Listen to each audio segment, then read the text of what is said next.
ओम शांति। आज 24/6/25 प्रातः मुरली। ओम शांति। मातेश्वरी मधुबन। मातेश्वरी जी के पुण्य स्मृति दिवस पर प्रातः क्लास में सुनाने के लिए मधुर महावाक्य गीत है। मेरा छोटा सा देखो ये संसार है। गीत है मेरा छोटा सा देखो ये संसार है। ये गीत किस समय का गाया हुआ है? क्योंकि इस संगम समय ही तुम ब्राह्मण कुल का ये छोटा सा संसार है। ये हमारा कौन सा परिवार है वो नंबरवार बतलाते हैं। हम परम पिता परमात्मा शिव के पौत्र हैं। ब्रह्मा सरस्वती की मुख्य संतान है और विष्णु शंकर हमारे तायाजी है और हम आपस में सभी भाई बहन ठहरे। ये है अपना छोटा सा संसार। इनके आगे और संबंध रचा ही नहीं है। इसी समय का इतना ही संबंध कहेंगे। देखो हमारा संबंध कितना बड़ी अथॉरिटी से है। हमारा ग्रैंड पापा है शिव। उनका नाम कितना भारी है। वो सारी मनुष्य सृष्टि का बीज रूप है। सर्व आत्माओं का कल्याणकारी होने कारण उनको कहा जाता है हर हर भोलानाथ शिव महादेव। वो सारी सृष्टि का दुखहर्ता सुख करता है। उस द्वारा हमें सुख शांति पवित्रता का बड़ा हक मिलना है। शांति में फिर कोई कर्म बंधन का हिसाब किताब नहीं रहता, परंतु ये दोनों वस्तु पवित्रता के आधार पर रखते हैं। जब तक पिता की परवरिश का पूर्ण वर्षा ले पिता से सर्टिफिकेट नहीं मिला है, तब तक वो वर्षा मिल नहीं सकता। देखो ब्रह्मा के ऊपर कितना बड़ा काम है। मलच्छो 5 विकारों में मैली अपवित्र आत्माओं को गुलगुल बनाता है। जिस अलौकिक कार्यों का उजड़ा फिर सतयुग का पहला नंबर श्री कृष्ण पद मिलता है। अब देखो उस पिता के साथ तुम्हारा कैसा संबंध है, तो कितना बेफिक्र और खुश होना चाहिए।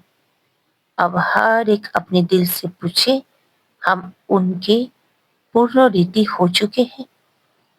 अब हर एक अपने दिल से पूछे, हम उनके पूर्ण रीति हो चुके हैं। सोचना चाहिए कि जब परमात्मा बाप आया है तो उनसे हम कंप्लीट वर्षा ले लेवे। स्टूडेंट का काम है संपूर्ण पुरुषार्थ कर स्कॉलरशिप लेना, तो हम पहला नंबर लॉटरी क्यों ना विन करे। वो है विजय माला में पिरोए जाना। बाकी कोई है जो 2 लड्डू पकड़कर बैठे है।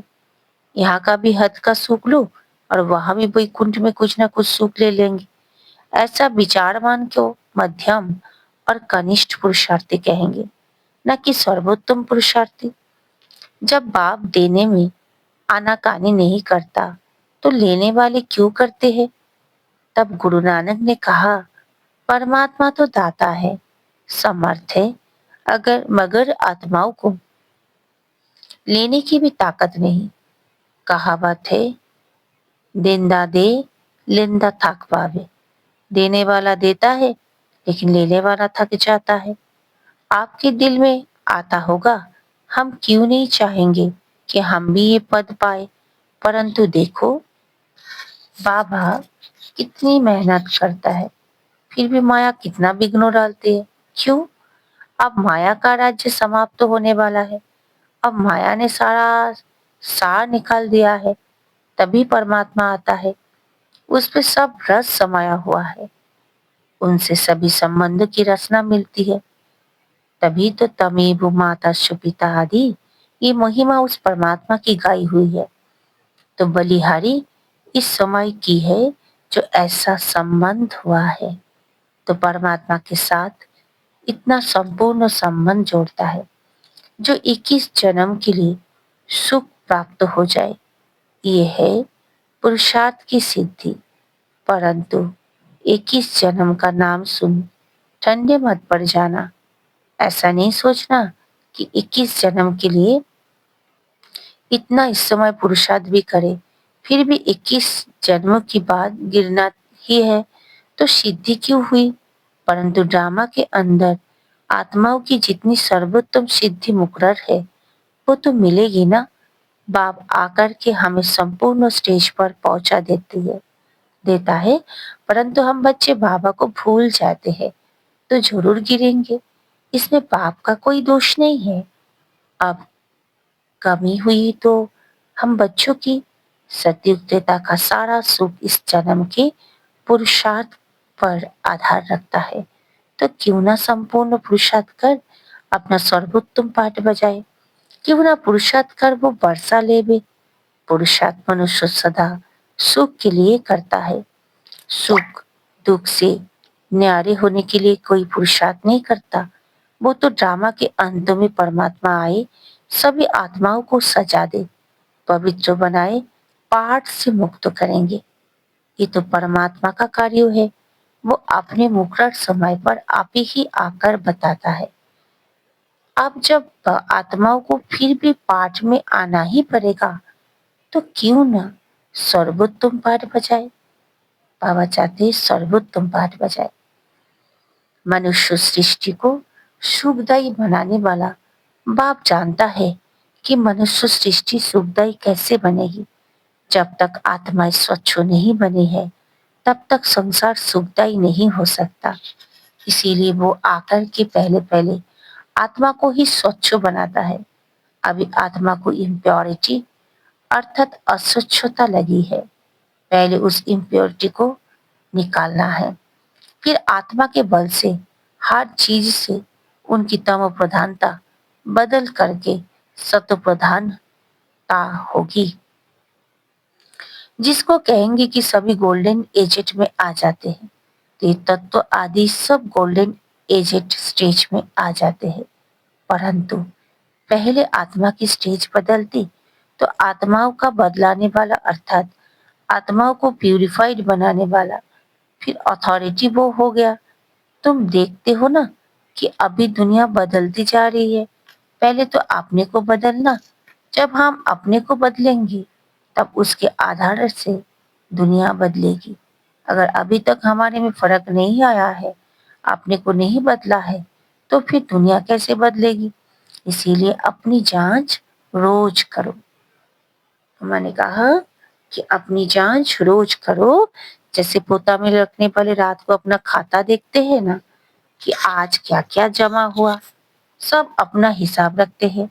तो ये भी अपना पोता बिल रखना है कि सारे दिन में हमारा कितना फायदा रहा और कितना नुकसान रहा।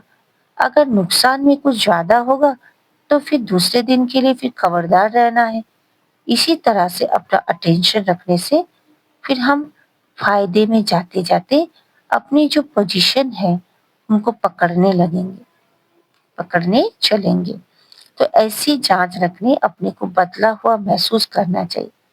ऐसा नहीं कि हम तो देवता बनेंगे, वो तो पीछे बनेंगे, अभी जैसे है वैसे ठीक है। नहीं, अभी से वो देवता संस्कार बनाने हैं।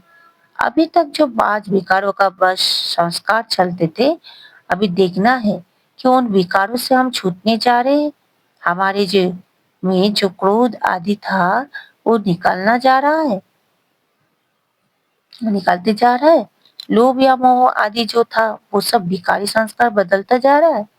अगर बदलने जा रहे हैं, छूटने जा रहे हैं, तो मानो हम बदलने जा रहे हैं। अगर नहीं छूटते हैं तो समझो कि अभी हम बदले नहीं है। तो बदलने का फर्क महसूस होना चाहिए, अपने में चेंज होना चाहिए। ऐसे नहीं कि सारा दिन भिखारी खाते में ही चलते रहे। बाकी समझे कि हमने अच्छा कोई दान पुण्य किया, बस नहीं। हमारा जो कर्म का खाता चलता है उसी में हमको संभालना है। हम जो कुछ करते हैं उसमें किसी विकार के वश हो अपने विकर्म में खाता तो नहीं बनाते हैं। इसमें अपने आप को संभालना है, ये सारा पोता में रखना है। और सोने से पहले 10-15 मिनट अपने को देखना चाहिए कि सारा दिन हमारा कैसा बीता। कोई तो नोट भी करते हैं, क्योंकि पिछले पापों का जो सिर पर बोझ है उसे भी मिटाना है। उसके लिए बाप का फरमान है, मुझे याद करो। तो भी आपने कितना समय याद में दिया, क्योंकि ये चार्ट रखने से दूसरे दिन के लिए सावधान रहेंगे।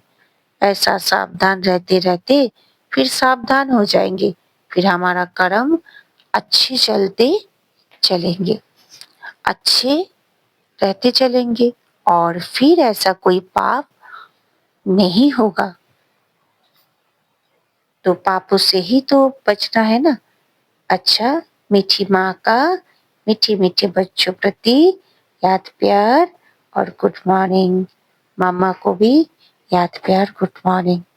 संदेशी के तन द्वारा सरस्वती माँ से अव्यक्त प्रभु का मिलन एवं संवाद।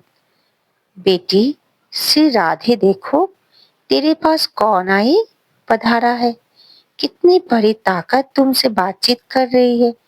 मेरे आने के राज से तुम खुद को भी जान सकते हो।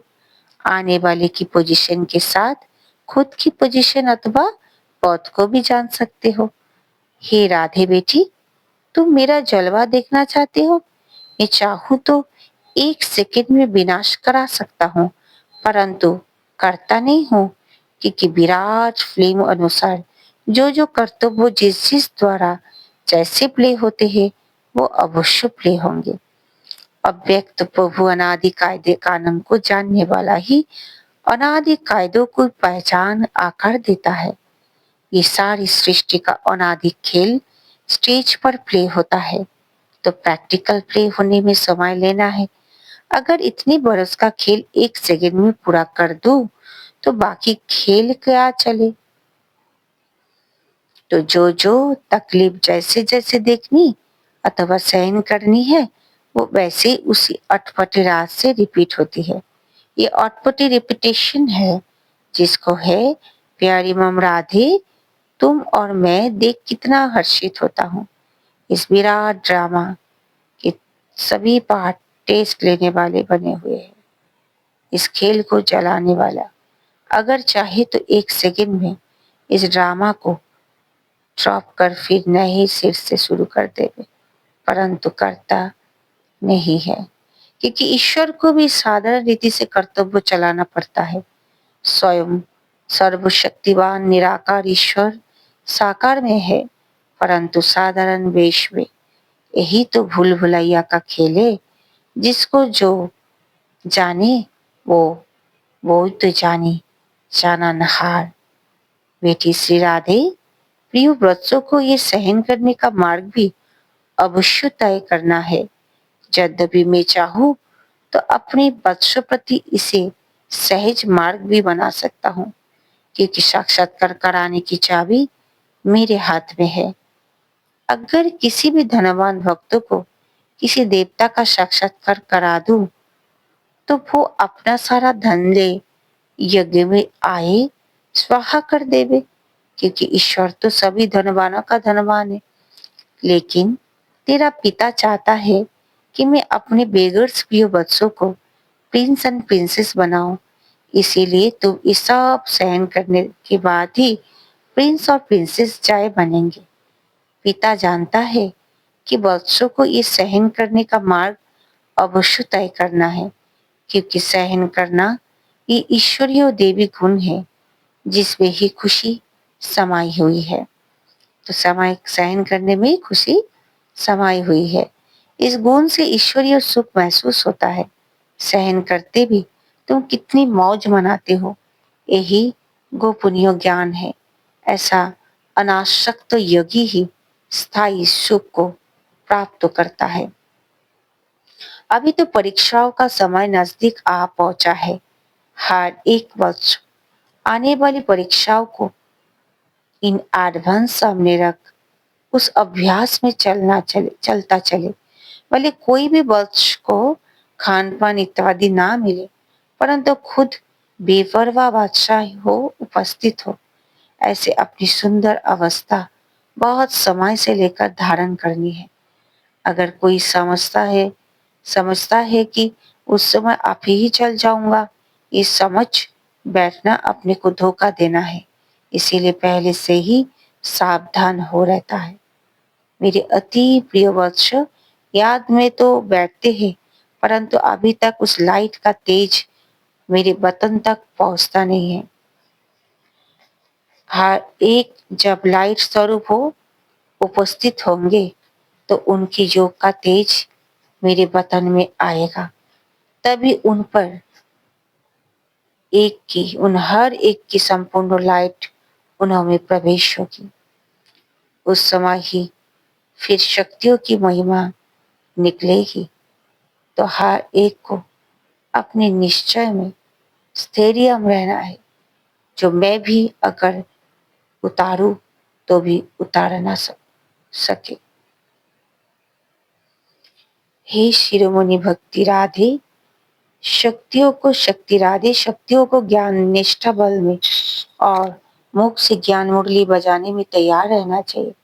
तुम्हें अपनी एकरस ईश्वरीय दृष्टि से हर एक को निहाल कर अपने मधुर बिना से पहचान देनी है कि मैं कौन हूँ और मेरा पिता कौन है, कैसे ब्रह्मा में भगवान प्रत्यक्ष हुआ है। तो इस अंत के समय डेविल वर्ल्ड की खलास कर अपने निजो देश डीटी वर्ल्ड में ले जा रहा है। हे राधे बेटी, जब हारे की अवस्था दीपक की ललाट सदृश स्थैर्यम रहेगी, तब सूक्ष्म अंत प्रेरणाओं को पकड़कर अपना कार्यों संपूर्ण रीति से सिद्ध कर सकेंगे। जितनी ज्ञान अनुसार अवस्था होगी, उतना प्रेरणाओं को पकड़ सकेंगे। जितना उस अवस्था में लगातार रहेंगे, उतना संपूर्ण प्रेरणादायी टच हो सकेंगे। ओह बेटी राधे, मेरा स्वरूप तो देखो। क्या वत्स मेरे स्वरूप को नहीं देख सकते हैं कि कैसे अखंड ज्योति तत्वों से जाकर आकर में साक्षात प्रवेश हो आए बात करता हूँ। मेरे द्वारा ही ये सब साक्षात्कार होते हैं, क्योंकि मैं ही सभी का मूल समूह हूँ। देखो, प्रकृति के बीच में चमकती हुई ज्ञान ललाट वत्स, सिर्फ विचार करे कि आह, किसको सारी सृष्टि पुकार रही है। वो स्वयं सर्वशक्तिवान ईश्वर यज्ञ में हम वत्सों के सम्मुख आए पधारा है। उसकी शीतल गोद में बैठने से हृदय शांत हो जाता है। अगर रचना को रचने वाला मिल गया, तो फिर उसको छोड़ उसकी रचना में क्यों जाऊं। हाइस्ट में हाइस्ट अथॉरिटी सर्व ताकत का खुद मालिक, जिससे सर्व ताकतें प्रकट हुई है, उस पहचान में आ गए, तो फिर ये गोद छोड़ना असंभव हो जाएगा। जब दी क्रिएटर की पहचान आ जावे, तब तो समझे कि कौन है। समझा शिरोमणि राधे। अच्छा, मीठी मीठी सी खिलाते बच्चों प्रति माता पिता बाप दादा का याद प्यार। गुड मॉर्निंग रूहानी बाप की रूहानी बच्चों को नमस्ते, रूहानी बच्चों की रूहानी पापा को नमस्ते। वरदान है, सदा अतीन्द्रिय सुख के झूले में झूलने वाले संगम युग की सर्व अलौकिक प्राप्तियों से संपन्न भवो। जो बच्चे अलौकिक प्राप्तियों से सदा संपन्न है, वो अतीन्द्रिय सुख के झूले में झूलते रहते हैं। जैसे वो लाडले बच्चे होते हैं, उनके झूले में झुलाते हैं, ऐसे सर्व प्राप्ति संपन्न ब्राह्मण का झूला अतीन्द्रिय सुख का झूला है। इसी झूले में सदा झूलते रहो, कभी भी देह अभिमान में नहीं आना। जो झूले में उतरकर धरती पर पाँव रखते हैं, वो मेले मेले हो जाते हैं। ऊंचे से ऊंचे बाप के स्वच्छ बच्चे सदा अतीन्द्रिय सुख के झूले में झूलते, मिट्टी में पाँव नहीं रख सकते। स्लोगन है, मैं त्यागी हूँ। इस अभिमान का त्याग भी सच्चा त्याग है। मैं त्यागी हूँ, इस अभिमान का त्याग ही तो सच्चा त्याग है। अव्यक्त इशारा आत्मिक स्थिति में रहने का अभ्यास करो, अंतर्मुखी बनो। जब स्वयं को अकाल मूर्त आत्मा समझेंगे, तब अकाली मृत्यु से, अकाल से, सर्व समस्याओं से बच जाएंगे। मानसिक चिंताएं, मानसिक परिस्थितियों को हटाने का एक ही साधन है, अपने इस पुराने शरीर का भान को मिटाना है। देह अभिमान को मिटाने से सर्व परिस्थितियां मिट जाएगी। देह अभिमान को मिटाने से सर्व परिस्थितियां मिट जाएगी। आज यहाँ तक मामा को भी बहुत बहुत याद प्यार, बाप दादा के साथ साथ। अच्छा, यहाँ तक। ओम शांति। ओम शांति।